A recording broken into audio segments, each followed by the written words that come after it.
வணக்கம் நண்பர்களே. இன்று உங்களோட வாழ்க்கையை மாற்றக்கூடிய ஒரு சிறிய கதையை சொல்ல போகிறேன்.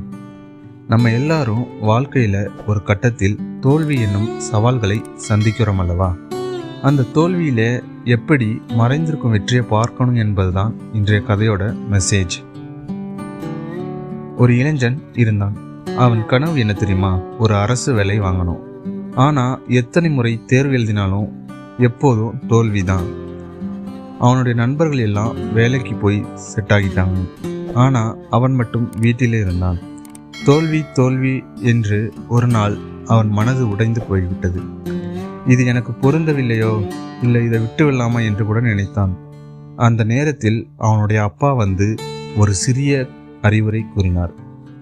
அப்பா சொன்னார், பாரு, தோல்வி என்பது முடிவல்ல, அது வெற்றிக்கு அருகே போய் கொண்டிருக்கும் என்பதற்கான சின்னம். ஒரு கதவு மூடினால் மற்றொரு கதவு திறக்கும், ஆனால் அதை நீயே தான் போய் தேடி போகணும். அந்த வார்த்தை அந்த இளைஞனை தட்டி எழுப்பியது. அவன் மீண்டும் படிக்க ஆரம்பித்தான். இந்த முறை ஒழுங்காக திட்டமிட்டு தினமும் சீராக படித்தான். 2 வருடங்களுக்கு பிறகு அவன் கனவு நிஜமானது. அவன் அரசு அதிகாரி ஆனான். அவனை கிண்டல் செய்தவர்களே வந்து பாராட்டினார்கள். இந்த கதையில் நம்ம கற்றுக்கிட்ட பாடம் என்னன்னா நண்பர்களே, தோல்வி வந்து விட்டால் நம்ம வாழ்க்கை முடிஞ்சது என்று கிடையாது. அது வெற்றிக்கு இன்னொரு படிக்கட்டு மாதிரி தான். விடாமுயற்சி தான் நம்மை வெற்றி பார்க்க வைக்கும்.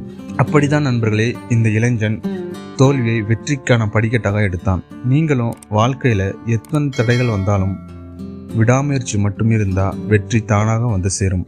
அதனால் தோல்வி வந்ததால் நம்ம வாழ்க்கை முடிஞ்சது கிடையாது. அது வெற்றிக்கான அழைப்புதல் தான். நன்றி. அடுத்த கதையில் நம்ம சந்திப்போம்.